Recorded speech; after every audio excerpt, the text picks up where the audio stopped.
Ketua Umum Partai Demokrat Agus Harimurti Yudhoyono menyatakan akan segera mencari peluang koalisi baru menghadapi Pilpres 2024. Lalu sebenarnya seberapa besar kekuatan Partai Demokrat? Kita mulai. Di sini kita punya informasinya, punya datanya juga. Ini dari elektabilitas Partai Demokrat berdasarkan hasil survei Litbang Kompas yang terbaru yang diselenggarakan pada 27 Juli sampai 7 Agustus 2023. Hasilnya di sini Demokrat ini meraih elektabilitas sebesar 7%. Nah, angka ini sebenarnya 7% turun dibandingkan dengan hasil survei yang sama yang diselenggarakan pada Mei 2023 di mana Partai Demokrat saat itu memiliki elektabilitas sebesar 8%. Dan selanjutnya kita akan lihat bagaimana bekal kekuatan politik Partai Demokrat untuk menghadapi Pilpres 2024 berdasarkan data dari Komisi Pemilihan Umum.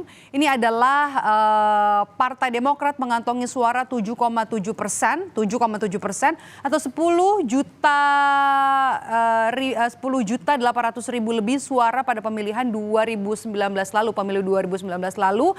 Dengan raihan suara inilah yang nantinya akan dijual ke koalisi-koalisi parpol yang sudah terbentuk untuk nantinya bisa menambah kekuatan mengusung bakal capres dan juga cawapres. Nah, kami juga menghadirkan simulasi. Nah, bagaimana jika Demokrat sudah menentukan pilihan nih bergabung ke salah satu koalisi Pilpres yang sudah terbentuk. Nah, kami akan simulasikan. Kita akan mulai dari yang pertama, kalau nanti koalisi parpol pendukung ini merapat ke Ganjar Pranowo yang diisi ada PDI Perjuangan, P3, nah kemudian juga ada dua partai non-parlemen, ada Perindo dan juga Partai Hanura. Kalau misalnya Demokrat bergabung, perolehan suara sah nasional dalam koalisi ini akan menjadi 35,23% atau 50 juta lebih suara. Nah, ini kalau sama Ganjar nih, kalau ke PDI Perjuangan. Nah, kalau Demokrat bergabung dengan koalisi parpol pendukung bakal capres Prabowo Subianto, berapa angkanya kira-kira? Nah, ini sudah dihuni oleh Partai Gerindra, Golkar, PAN, P3.